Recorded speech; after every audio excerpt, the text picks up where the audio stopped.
Hello, everybody, and welcome to another episode of the Historic Accounts podcast. Very lucky today. Got on with us, Luke Mccarthy. Bloke's an absolute machine. Been following him a little while now on Instagram. Gives me a little bit of motivation even watching him. To be fair, I don't know how the fitness he's doing is ridiculous. Absolute machine. So cheers for coming on, mate. I know we've had a bit of issues setting up and stuff like that, mate. And I know you're a busy man. So take us to the early days, mate. Back to your childhood. What was it like growing up? Childhood. Like I said, I've always been into fitness. I've always done some kind of fitness. Going up through school as a kid, playing football, rugby, cross country, track and field. Did a bit of everything. But yeah, as a kid, I would have stayed basically just doing what I could in sport wise. Um, then I Yeah, so I've always obviously must have had a good athletic, like, I've always been athletic, so like it's always whatever I put myself to, I'm always decent at, if you know what I mean. So then even if I want good at something, I'd want to get better at it. So like I've always had a addictive personality. So soon as I put my head to something, especially sport, but now going up into business and stuff, I'm the same. So I will put 110% into it till I get better at it, you know what I mean?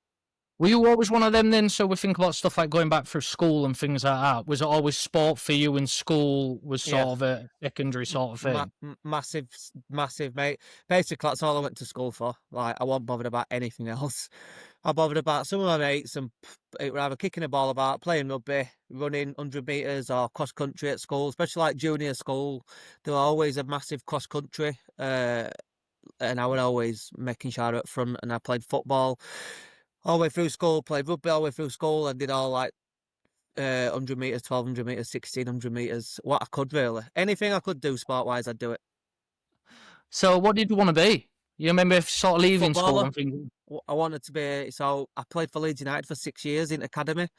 Played for Leeds United, Chef Wednesday, Hull City, but Leeds was the Wow. last place that I played for. So yeah, I went all the way through the academy at Leeds, training with all like Alan Smith, all them areas when it was that time like football, especially at Leeds, mate. It was a massive. It was like I've been to training grounds, unbelievable. Like set out what they had was unbelievable.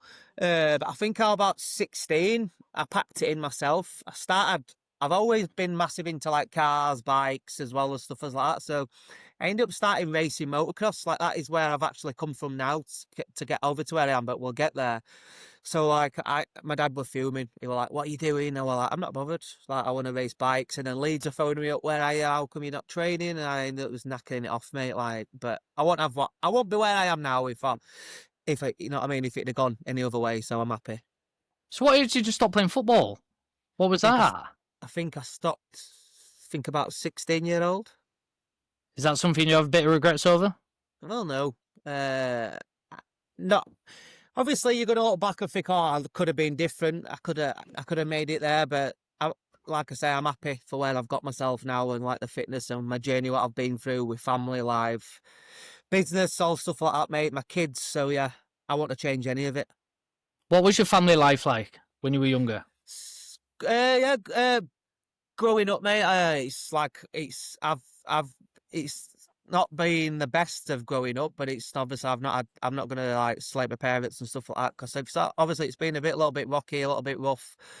Seeing stuff what obviously I didn't want to see, and then as a child and stuff like that. But yeah, it's I've not had it easy, but then I've not had it of the worst of what I see to some like families this day and age, or what I've heard about, if you know what I mean. Where is it you're from? I'm from Castleford, Airedale originally. So was that like around there? Was that quite rough growing up? So yeah, uh, like Airedale, you'll probably know, if you probably heard about it or ask about it as kids. Us growing up, it was pretty rough. My dad was like in and out of jail, all stuff like that, mate. So yeah, I seen some stuff. But then, especially like as kids growing up, we were like me and my best mate Ben. We were little shits. Like we didn't care about anybody, any other like kids or like group of kids or like gangs or stuff like that, if you want to call it. Well, yeah, I think yeah, we were little knobheads at time, but it wasn't the worst. You know what I mean? I think that's just how we were. Like this Mm. generation of kids compared to what we was, totally different. Like if you look at generation of kids now, mate, they're ruthless compared to what we were back then. We were bad, but it's mental. Oh, it's horrendous now, isn't it? It's horrendous. Yeah. What's family dynamic like now then? I don't really speak to him much, mate. No, I cut just a few things. Obviously, I don't drink. I don't take drugs. I don't go out. I don't do anything like that. I'm very family orientated, so I'm very cliquey with my kids, with my wife, like everything. So, it's like my dad's in jail now. My mum's alcoholic. Like I still try my best to help them when I can, but for me, mate, I'm on a different path and a different chapter. So I, I just can't be bothered.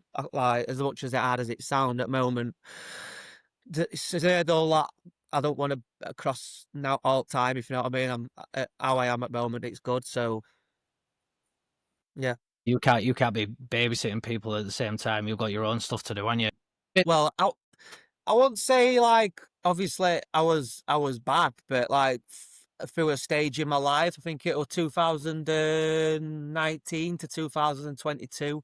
I went off rails a little bit. Went through. Obviously I had coming off back of motocross. I had a massive injury where I shouldn't even be able to walk at the moment or run. Well, I should. Wow. I had a so what it was.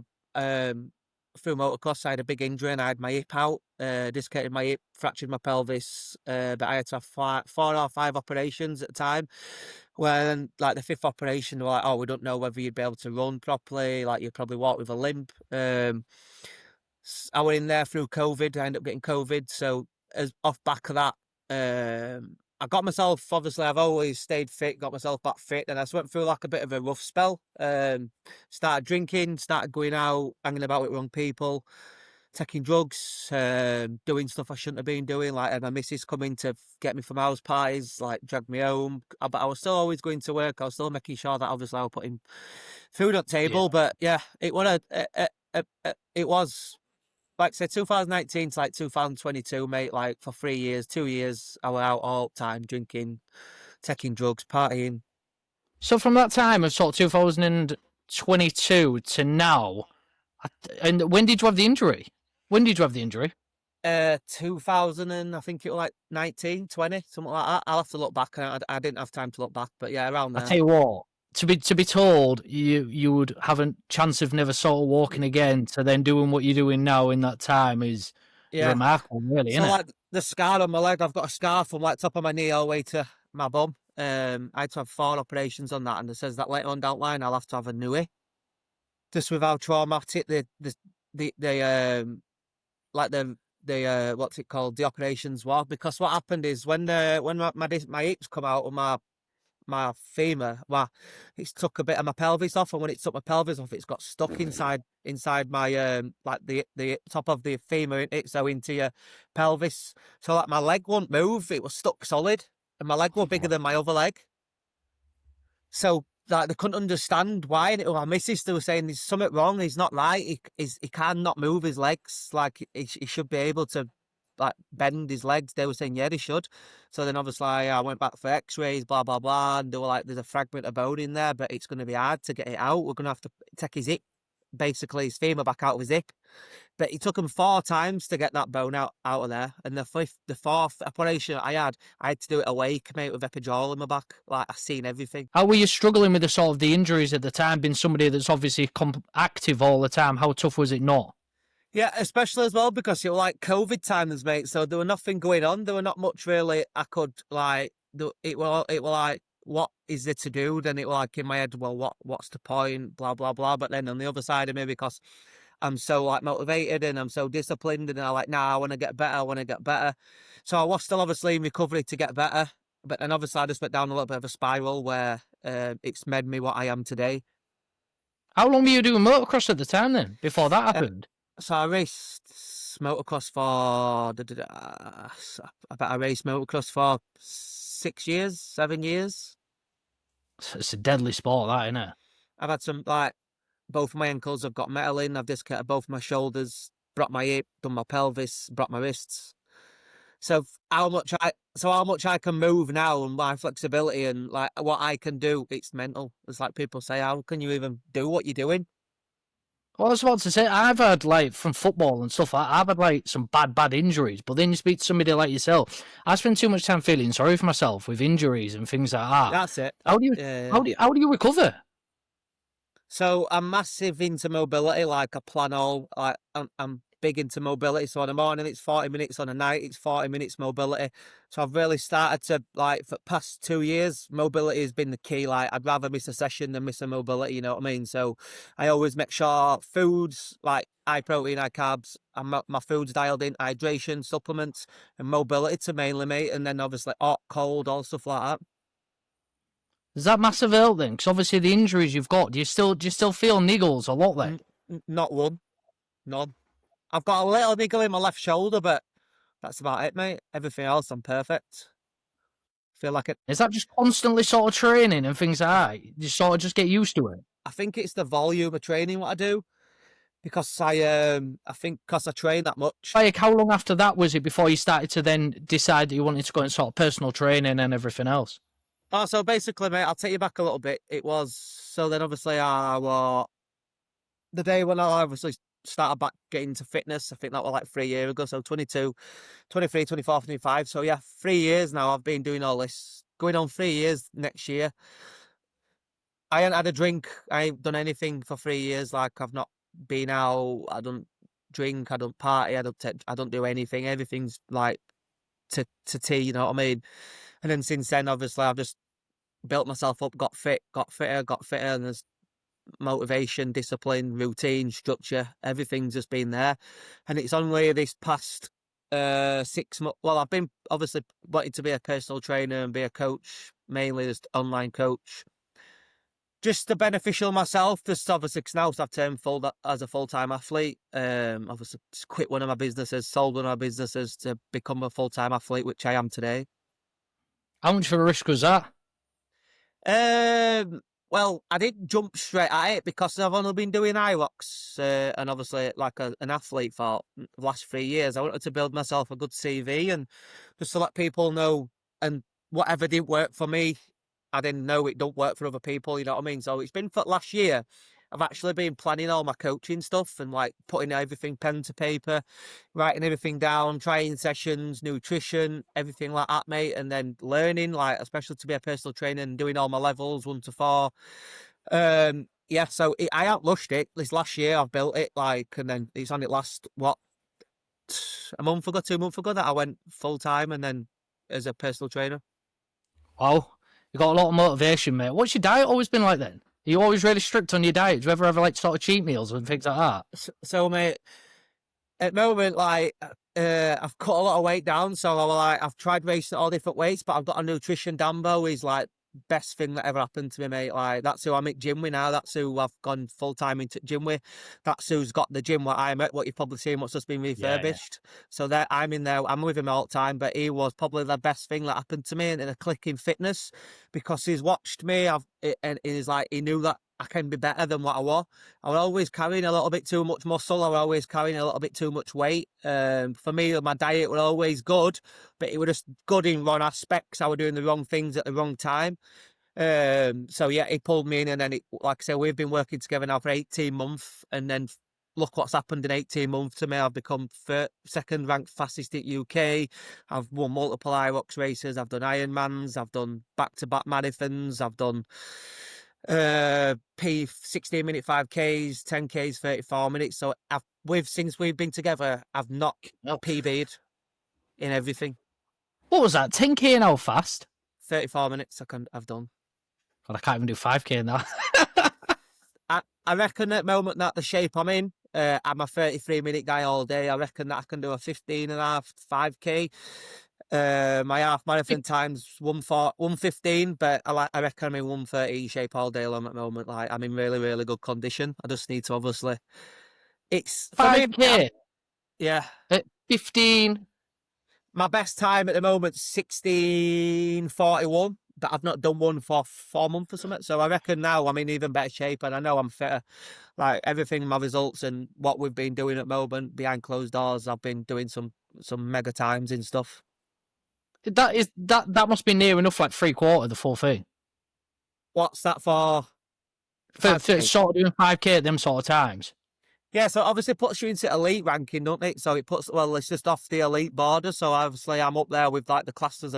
It's a stupid time, isn't it? I think for me to get into there. And like I did a 1:15 half marathon a couple of months ago. But that was at Great Northland. That was pretty early, so I reckon I'm a 1:13 guy, 1:14 all day. What's the hardest one you've done? What have you found the hardest when you think about like Ironmans and everything like that? Mate, I'm not gonna lie to you. Hardest races are 5K races. They're horrible.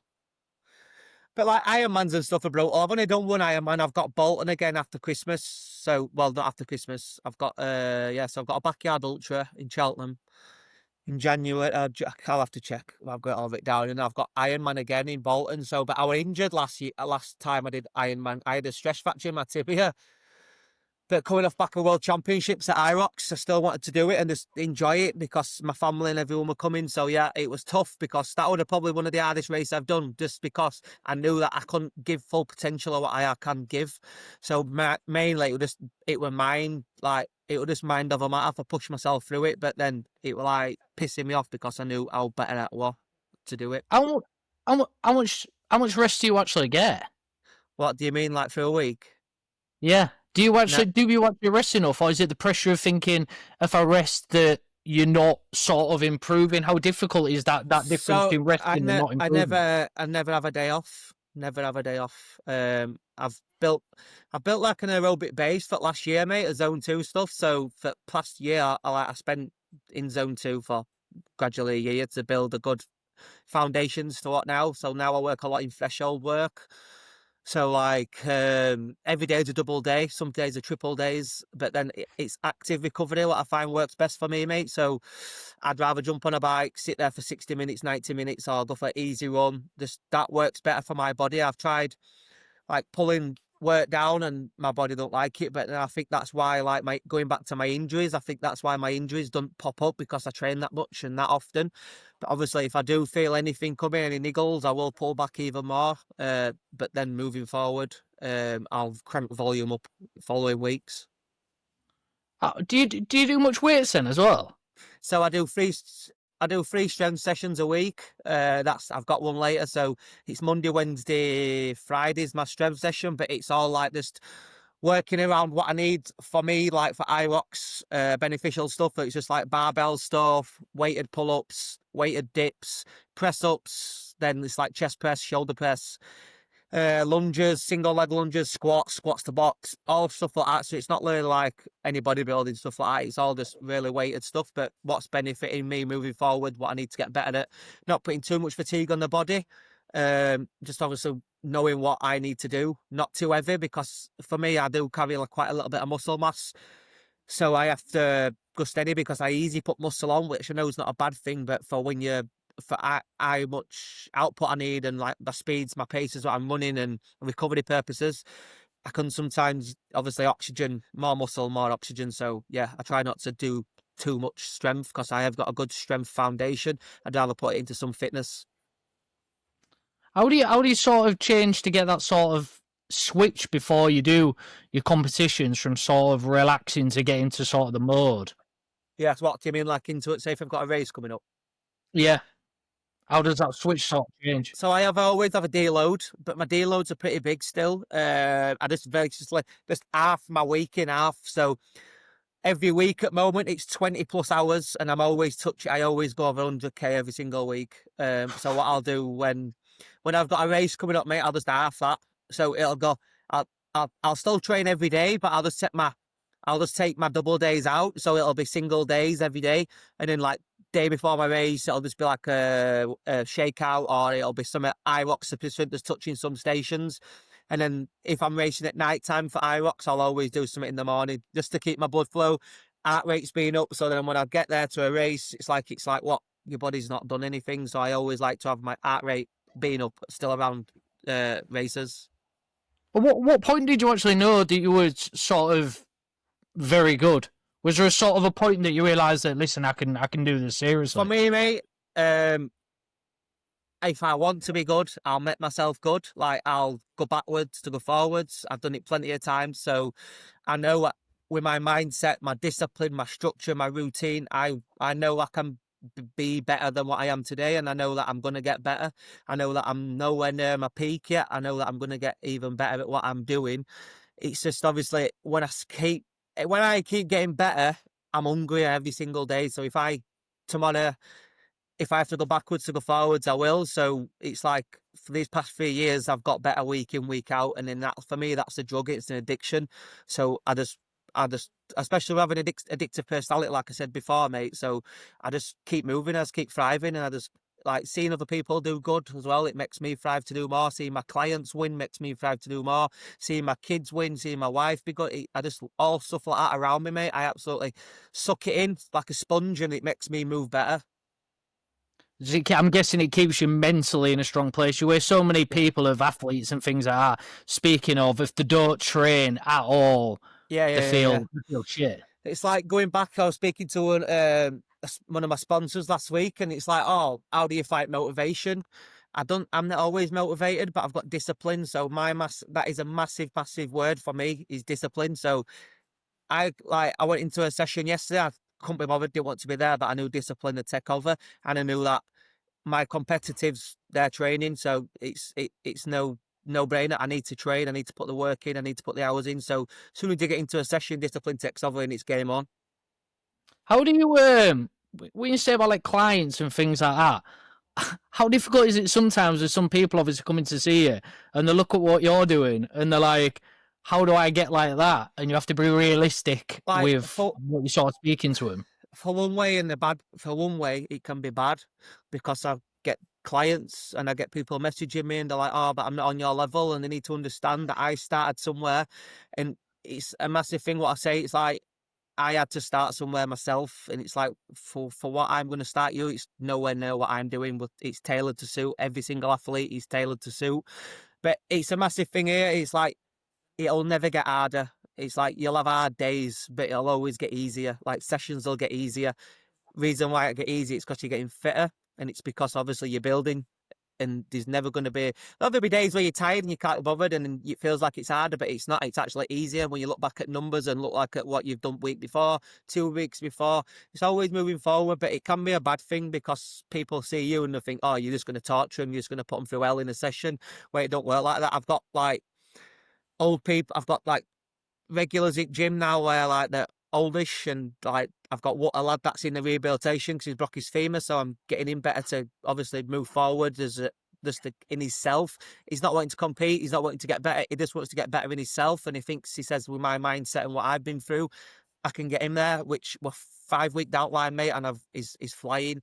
And like I've got people that want to lose weight, so then I'll get them into a routine and my training plans, and then my nutritionist, I'll get them on a nutrition plan.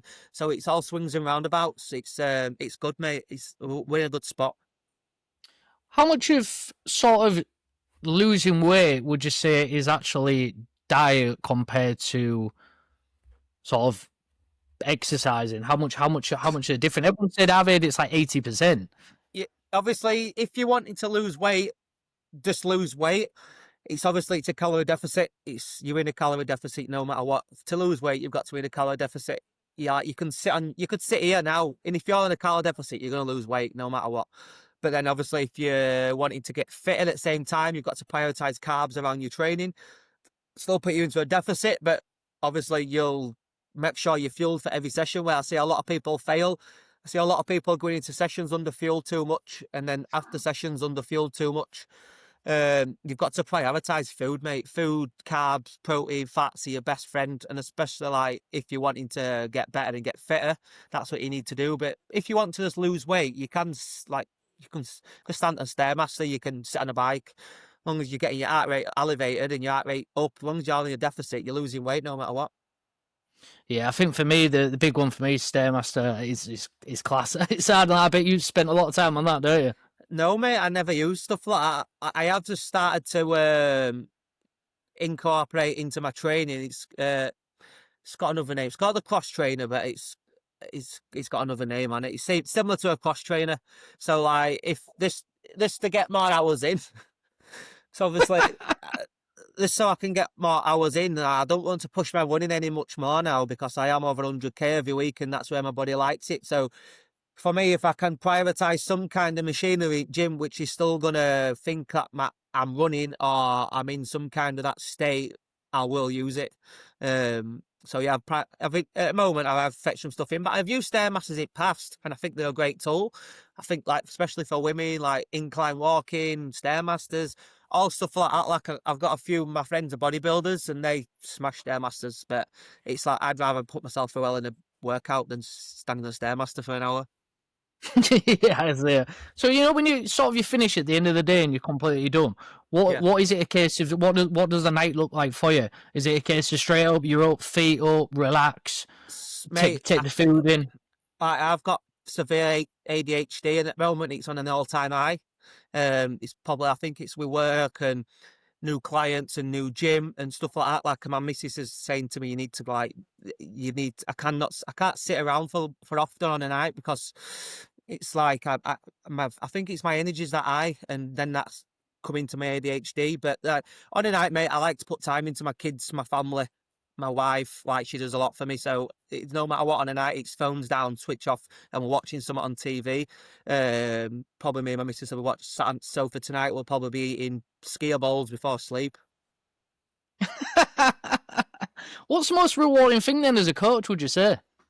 Winning, mate. Like for me, I've never been a money oriented person, so money to me doesn't matter. I've made myself pretty wealthy for what I've done, with business growing up. Everything that I've done, I've always made sure that I would have something to fall back onto. Like now, even though I've set up my coaching and my online stuff, I am still got other things in pipeline as well. So I've been one of them people that I like to juggle a few businesses around. So if one week I'm quiet there, this will be busy. So I've always got something to fall back onto, if you know what I mean. I always got to have a lot of things happening at once, but it can't be too many things because, like I always say, family, business, and trading. That's my massive three things. Um, so anything else that comes in amongst that three, it sometimes can throw me off a little bit unless it's something like not as much, not a bit less stress, or if it's something massive like something in family happened, or I've got to do this, I've got to do that, and it's out of routine. It's sometimes throw my head off a little bit, which is done with the past. But it's like I always say as well, I'll never have a bad day. Like, and you'll never see me having bad days anymore. I have a bad 10 minutes, a bad 5 minutes, but I'll never ever have a bad day. How do you pick yourself up from that? When you say you have that bad moment of 10 minutes, how do you sort of get Just round that? it's one of them. I'll sit here. I'll have a bad 5 minutes. We'll have some thoughts. I'll have some talks, and then that's it. I'm out of there. It's gone. It's behind me. It's in past. I won't let it go into any of my clients, any of my training, any of the time with my kids, any time with my wife. I won't let it happen because then I'm fetching negativity around them. I'm fetching negativity gym. I'm fetching negativity to my clients, to my people, whoever's around me, and I can feel that a lot around people. So if someone's negative, I always switch it off there. You're not being negative around me. It's not happening. I'd rather fetch people up and fetch the best out of people instead of seeing someone negative, because that can fetch it can take into loads of stuff. You have a negative day, you can have a negative week, and then if you fetch negativity to another person, it puts negativity into them. And I think it's one of the massive things what lacks in what allows people to obviously get down in themselves and not get motivation and not bother to get up in the morning. Then it focuses, then it puts them to eating shit, all stuff like that. Yeah, I think that's something I probably struggle with. I get quite a negative mindset about myself sometimes, Yeah, like, oh, I can't bother to do this and that. And I even find myself once I get into a bit of a routine of doing something, I find a lot better out of it. yeah, I you tell you what, do. Castlebert's got some top sort of level athletes, haven't they? Obviously, It's get Max is from there. it's getting better, mate. Yeah, it's getting better. Like it's good to see. It's only small community. It's only a small town, isn't it? So yeah, there's some people, some good people. And obviously fitness, I think now is the way forward, where like I see Marcus doing a lot of good things, especially like Yeah, yeah. rehabilitation, all stuff like that. So, and I do think now, like, especially people that's been in addiction, and especially people that's coming out of addiction and been there in past, I think fitness is the way forward because it's a very addictive thing. So if you can get good at fitness, it's like switching over from being a drug addict to an alcoholic to gambling. It's an addiction itself. So yeah, I think it's the best place to put yourself if you have been in addiction before. Yeah, I definitely think everybody that I've spoken to that sort of had problems, they all seem to go towards fitness as Yeah. the sort of the core. So And do you ever get anybody that is not able to coach? at the moment, no, mate, I'm still early doors, but I have had a lot of people message me for coaching and stuff. And if I can't help them, I'll find someone that can help them. So like in our gym at Beaufort, we've got a lot of staff, we've got a lot of coaches. We've got coaches that do different things in different areas. So especially like I'm probably the only hybrid coach in there. With fitness, hybrid, endurance. I'm the head coach in there for that, but then we've got coaches doing all different things. We've got women, we've got men doing different things for men, we've got women doing different things. You know what I mean? So I will always put them in somewhere where I can. I don't like to see anybody like not being able to find themselves. So if it even means me messaging other people, I'll do it for people. That's just the way I am. You seem really, really chilled out, and I was gonna say, like, I can imagine it is quite easy for you, but just sometimes struggle with seeing some people, and you're like, oh, how are we getting on? How did you find it? And they're like, oh no, just being a bit lazy. Just sometimes think to yourself, like, come on, like, So yeah, for me, I know fine well when someone's lying to me, especially in coaching. So, and I know when someone's down and not feeling themselves because it goes from 1,000 texts to one text to no text to, oh, you won't hear off them. And I think that's one of the main things. Or like even when you see someone at gym, like you know, especially when you're so high on life yourself and you've been in places what they've been in, you always know.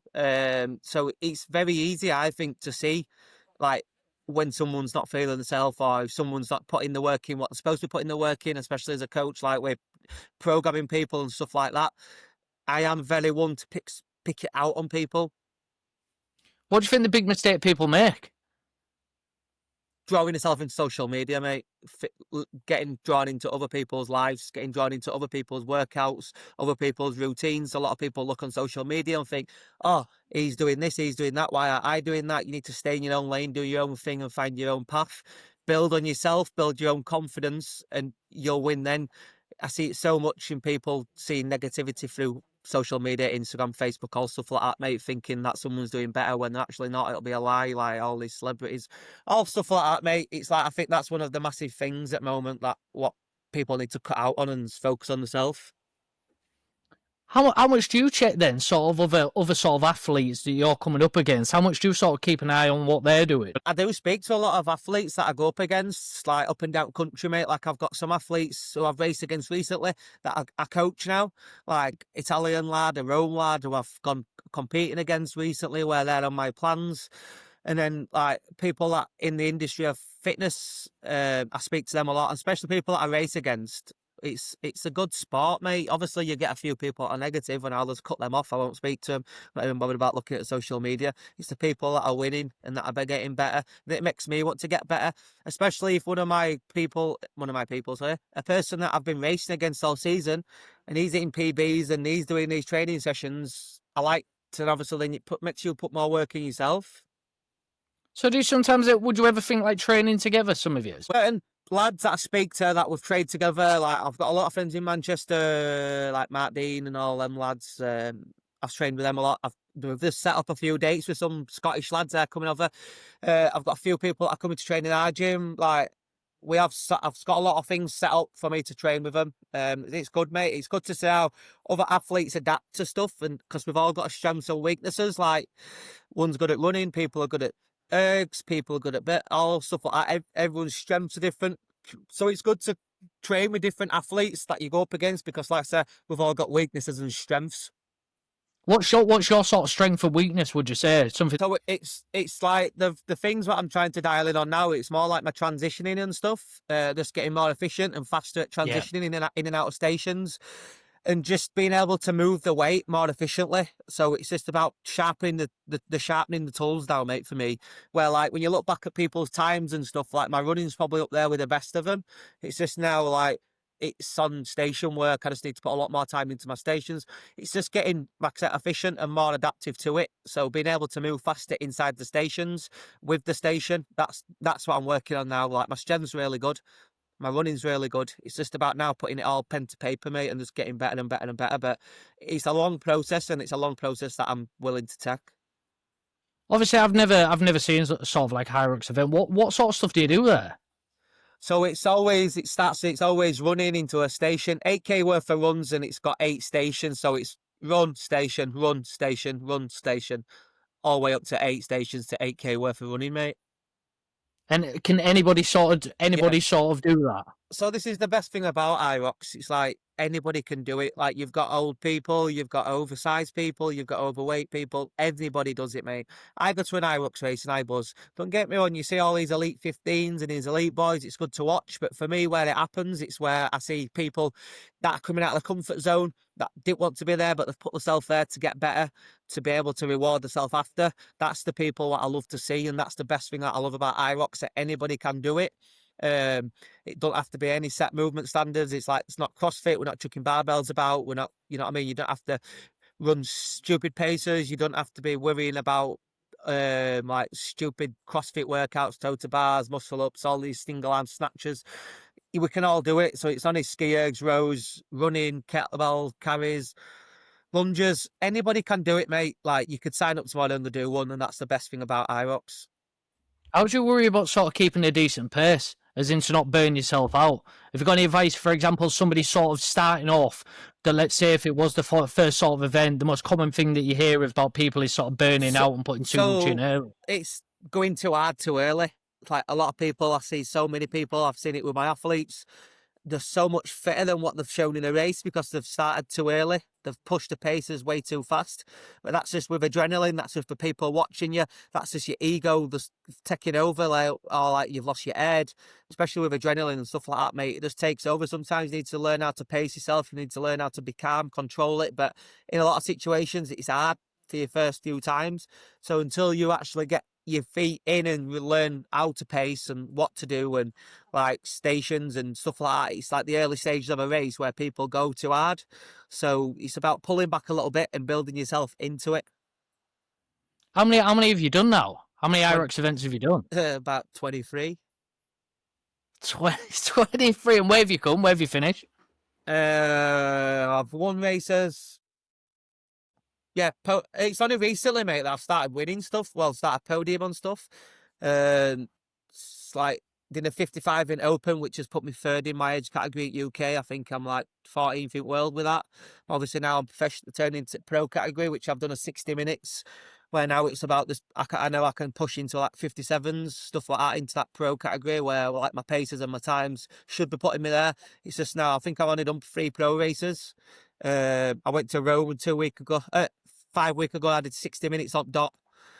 Come fourth there, which I got bummed on odd wall balls. Should have done a sub hour all day, but I'll take it. It is what it is. It's a learning curve.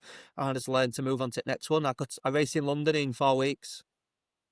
What's that one in London? What would be there? What sort of activities? What? Hyrox. Always same stations, always same workouts. Well, is it always the same station so you know what's sort of coming? I didn't know if it was sort of different sort of times you go. Always same, mate, yeah. What do you hate about it? Or is there None not of much you do hate about it. Sometimes it can be a bit busy on tracks where this is why if you've seen me, I go abroad a lot to race in my races because it just seems like the abroad races aren't as busy. But now Hyrox have really pulled down on it, mate. So they've started laning stuff for runs. It's mainly the runs where you've got congestion and you've started running into people. So now Hyrox have come forward and like they've, especially for the pro lads like what we're racing now, they've started to lane it. So you've got your fast lane, slow lanes, basically. So then if you fast run it, you run it fast lane. If you slow run it, you get out of that lane. Which for us fast boys, we need to be in that fast lane to be getting PBs. End of the day, we're there to race. Oh, that's miles, but I was thinking there ain't you trying to get by and navigating your way by people. So I raced Glasgow with me and my partner Chris. We should have got a 49 minutes. We should have got a British world record. But because the track were that congested, mate, we were running that close to the fence. I've got scars on my arm for where my arm's cut, off the metal fence. Just because we're running that tight to get through people. So there we should have had a British record, but we did a 50 minutes, which we won on the day. But like I said, it's just because it got that congestion. It was that busy. It was stupid. Like you could not move. And now, but Hyrox this year have really pulled back on it to really sort it out, which is good. How does it work out then partner up with somebody? How does that work? So yeah, it's just obviously you can partner up with anyone. You can race open doubles, pro doubles. You can race mixed, so with a female. It's just obviously if you're wanting to put fast times out, it's a fast boy with a fast boy. So I've got a few decent doubles races lined up with some fast lads. So we should be seeing some good times. I'm guessing that's great on that though, because you're sort of pushing each other. Do you prefer that, or do you prefer it on your own? I like racing solo because I like being in my own head. I like me being me. I like racing myself. I like to obviously be getting my own head and push myself to death. Right, you put me in that zone where it hurts, and that's when I come alive. That's me being me. But I do love a doubles race because it's that fast. So I love like planning a good race with a fast person. So I love putting like pen to paper stations where to split it, what to do. That's just what I like doing. And it's at the end of the day in a doubles race, you're racing each other to get the best benefits out of you both. So you're actually racing each other. I always say, but it is good, mates. It's fast, and you're doing it as a team, which is mega. They're good. Them doubles races are fast, but they because it's so fast. You won't want to let the other person down as well, I can No, imagine. and they're thinking the same thing, aren't they? So when you're both thinking that, you're both pushing hard. What is it classed as entry then? How much do you sort of pay to enter these sort of things? I think it's Or like do you 100. get it for you? I was about to say No, for you, is it a bit different because you're on no, the. mate, still have to pay. Unfortunately, I ain't got that sponsorship yet off anybody, but hopefully down the line I will.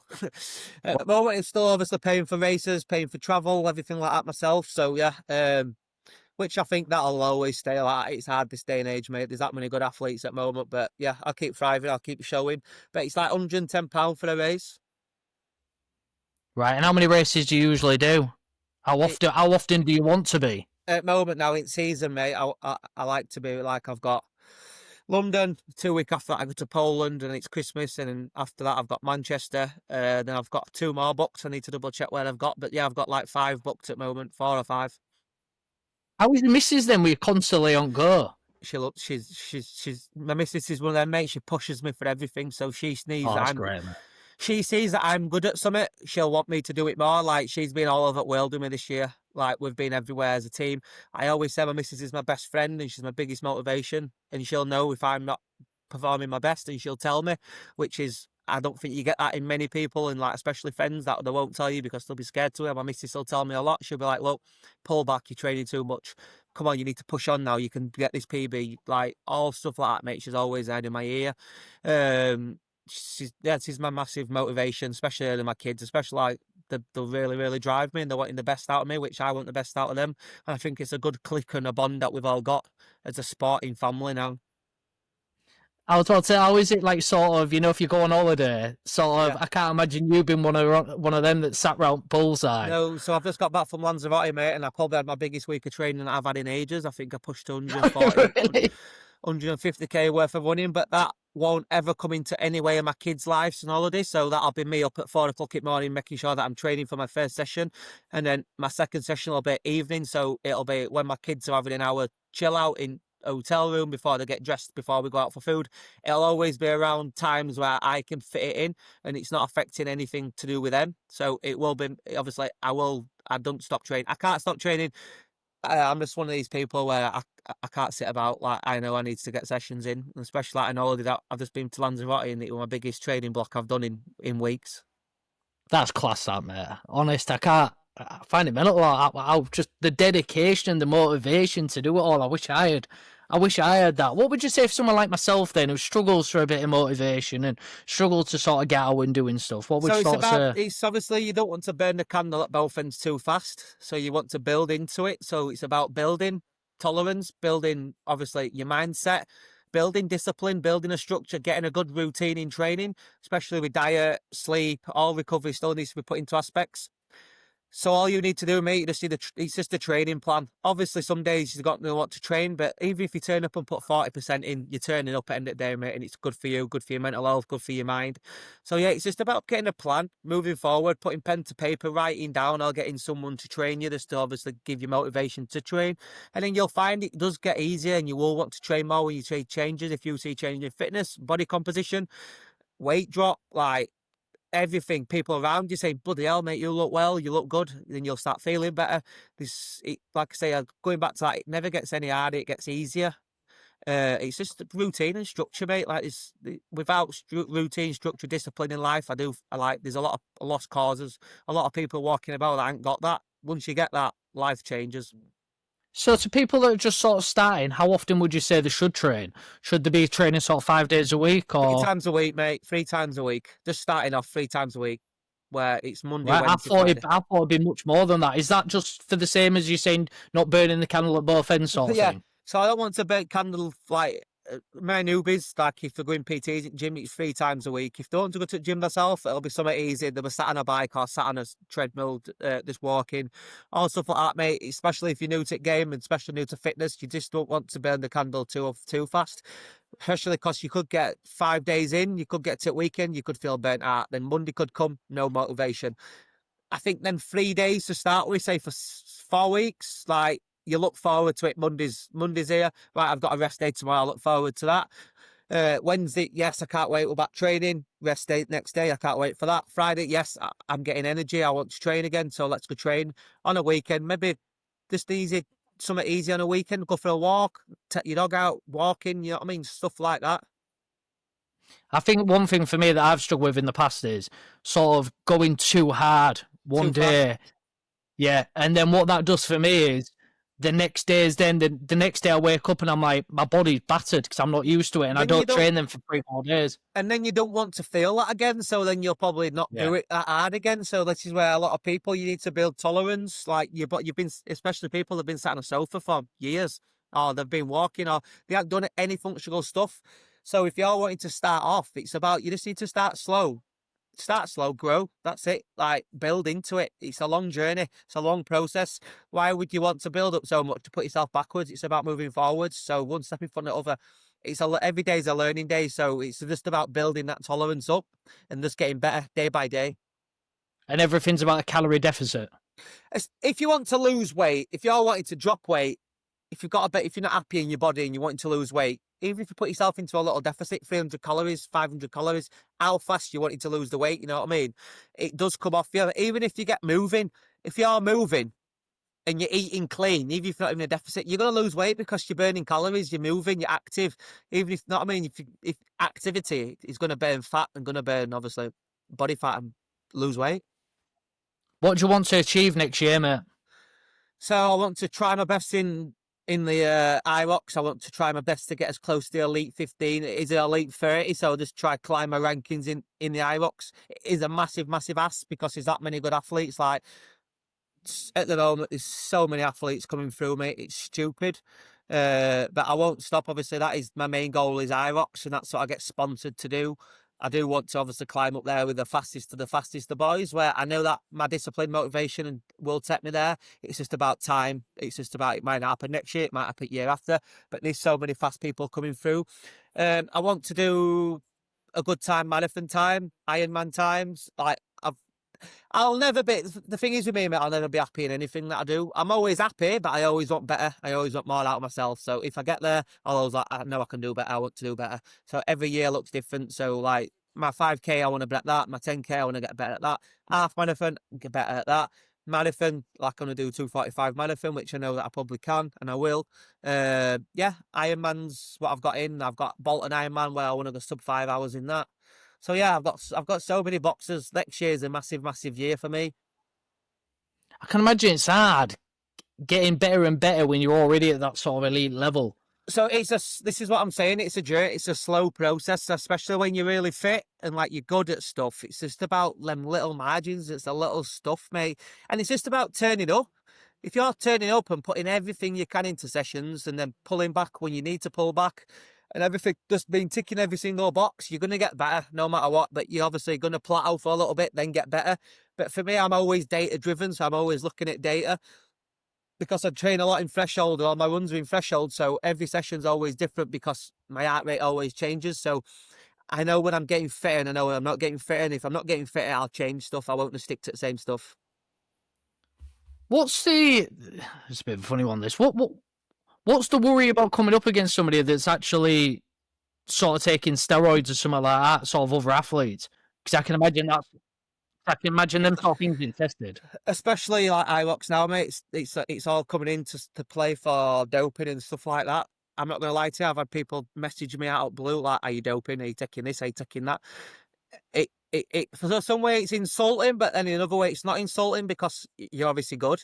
And people are thinking, is he taking stuff? And I've seen athletes, like I know athletes that I take it, like not in Hyrox, but like friends or stuff like that. And it's like, if you want to do that, you do that. But me coming up a competitive who's taking steroids, and if they are taking steroids, it's like it just makes me want to do more, mate, just to prove that hard work, discipline wins every single time. These things what you're putting in or things that you're taking, it might give you that 1%, but you've still got to put the time and effort in. How common do you think it is It's with massive. people taking it? Massive, mate. It's massive. All these Olympians, all these whatever they are, there's CrossFit, there's doping behind it all, but it's all probably done professionally behind closed doors, what no one will ever know about, obviously, until someone gets caught. But there'll be people getting caught now, but what we've heard about, like there's dopers that'll be doping and that they'll just get brushing at table, especially like in some sports what need people in that to make it better, if you know what I mean.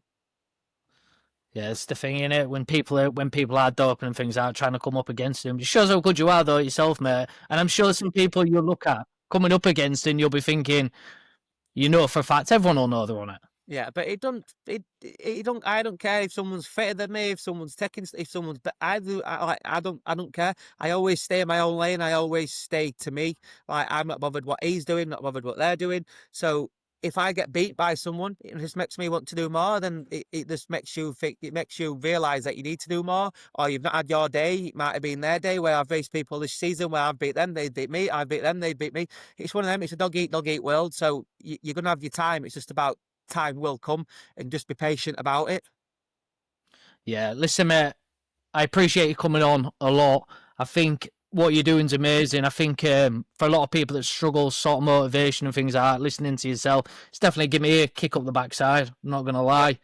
And maybe, you know, I've listened to a few things you said, and I think I've overdone things too much, and then obviously be aching the days, and take a lot from it myself as well. And listen, best of luck with everything, and I'd love to have a catch up again, similar time next year, mate, and see where you're at. And I'm sure you'll be well up there. And any sponsors that are sort of watching, listen, this is the man to get at. You can see what he's doing, and the motivation, the dedication. I think it's amazing, mate. So, like I say, thank you very much for coming on with. I appreciate your time, and I appreciate your messages and stuff that you've been dropping me, mate. It's nice. I like it. But like I said, my inbox is always open. So if anyone wants to message me, if you want to message me, I'll always help anybody, buddy. Cheers, brother. Appreciate it. See you later, buddy. Have a good day.